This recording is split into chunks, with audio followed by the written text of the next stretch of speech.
నేను డాన్స్ చేయడానికి చాలా భయపడతాను. అవునా? అన్ని చాలా. అన్ని సాంగ్స్ చేసిన మీరు భయపడతారా? అన్నిటికి కూడా యాక్ట్ చేస్తాను. ఓకే. ఓకే. యాక్ట్ చేస్తాను. ఓన్లీ హ్మ్. యాక్టింగ్ మాత్రమే చేశాను. డాన్స్‌కొచ్చేసరికి చాలా భయపడతాను. హ్మ్. మళ్ళా ఇంకొక అబ్బాయితో చేపట్టుకొని డాన్స్ ఎయంగానే ఇప్పుడు చూస్తూనే ఉన్నారు. హ్మ్. ప్రతిదానికి లింకప్ కట్టేసి ఒక హ్మ్. పెద్ద స్టోరీ చేసేస్తున్నారు. ఇప్పుడు యూట్యూబ్‌లో ఫేమ్ అయిన ప్రతి ఒక్కళ్ళకి ఏదో ఒకటి పెట్టేస్తున్నారు కింద. అది నాకొద్దు. మీకెప్పుడైనా వచ్చిందా అలాంటిది? ఎవరైనా ఐ మీన్ అంత బయట నుంచి కాకపోయినా మీకు ఇన్‌సైడ్ ఉంటారు కదా! మామూలుగా మీకు అవును. తెలిసినోళ్ళు వాళ్ళు వీళ్ళు ఏమన్నా సెటైర్‌లు ఎయడం లేదా మిమ్మల్ని అడగడం.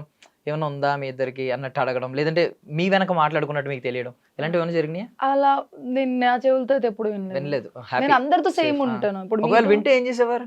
ఎళ్లి మొహం మీద చూసావా అడుగుతారా? నువ్వు అంటాను. వదిలేస్తారా? ఫస్ట్ చూసావా నువ్వు లేదా దాన్ని కూడా తీసుకురా అంటాను. హ్మ్. అంతే. గట్టిగా అడుగుతాను. ఓకే. అంతే మనకెందుకులే అని వదిలేయరు. ఆ!